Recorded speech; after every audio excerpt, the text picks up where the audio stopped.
Ya, Ahmad Budiono tidak sendiri karena berdasarkan data dari website KPK per 31 Maret 2017, diketahui selama tahun 2017 ini penanganan tindak pidana korupsi lebih banyak ditemukan di kementerian atau lembaga yakni sebanyak 11 perkara. Pemerintah provinsi 3 perkara, DPR dan DPRD 2 perkara dan BUMN atau BUMD sebanyak 7 perkara. Kita akan lihat sama-sama sejumlah nama pejabat BUMN yang terjerat kasus tindak pidana suap dan korupsi. Yang pertama adalah di tahun 2015, tepatnya Desember 2015, yang tersandung adalah RJ Lino, Dirut PT Pelindo II. Komisi Pemberantasan Korupsi menetapkan Dirut PT Pelindo II RJ Lino sebagai tersangka kasus tindak pidana korupsi dalam pengadaan Quay Container Crane atau QCC tahun 2010. Lino diduga menyalahgunakan wewenangnya dengan menunjuk langsung PT HDHM dari Tiongkok dalam pengadaan 3 unit QCC yang bernilai lebih dari 100 miliar rupiah. Dan hingga saat ini belum ada tanda-tanda proses hukum terhadap Lino ini akan berlanjut ke meja hijau. Lino sempat menggugat penetapannya sebagai tersangka lewat pra-peradilan, namun gugatannya ditolak dengan alasan dalil pra-peradilan tidak dapat diterima dan jawaban KPK atas dalil itu sesuai undang-undang. Kemudian kita bergeser ke tahun 2016. KPK menetapkan Direktur Keuangan PT Berdikari Persero Siti Marwah sebagai tersangka. Ia terlibat korupsi suap terkait pembelian pupuk urea tablet.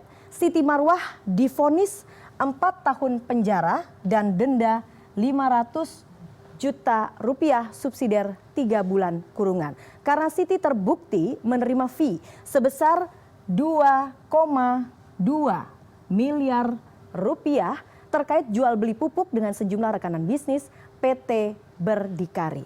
Selanjutnya kita akan lihat masih di tahun yang sama 2016, April 2016, KPK menetapkan Direktur PT Brantas Abipraya Persero Sudiwantoko sebagai tersangka. Ini adalah perusahaan kontraktor.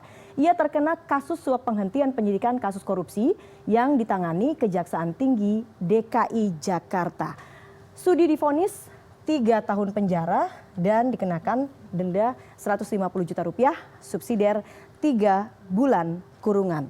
Itu tadi 2015-2016. 2015 1 kasus, kemudian 2016 2 kasus. Kita lihat 2017 apakah terjadi peningkatan.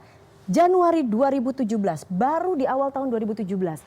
Mantan Direktur Utama PT Garuda Indonesia Emir Syahsatar ditetapkan sebagai tersangka korupsi oleh KPK. Emir Syah ini diduga menerima suap dalam bentuk transfer uang dan aset senilai lebih dari 4 juta dolar Amerika Serikat terkait pengadaan mesin Rolls-Royce untuk pesawat Airbus milik Garuda Indonesia. Ini dengan tujuan agar perusahaan asal Inggris tersebut menjadi penyedia mesin bagi maskapai penerbangan nomor 1 di Indonesia ini. Nilai suapnya 4 juta dolar Amerika Serikat.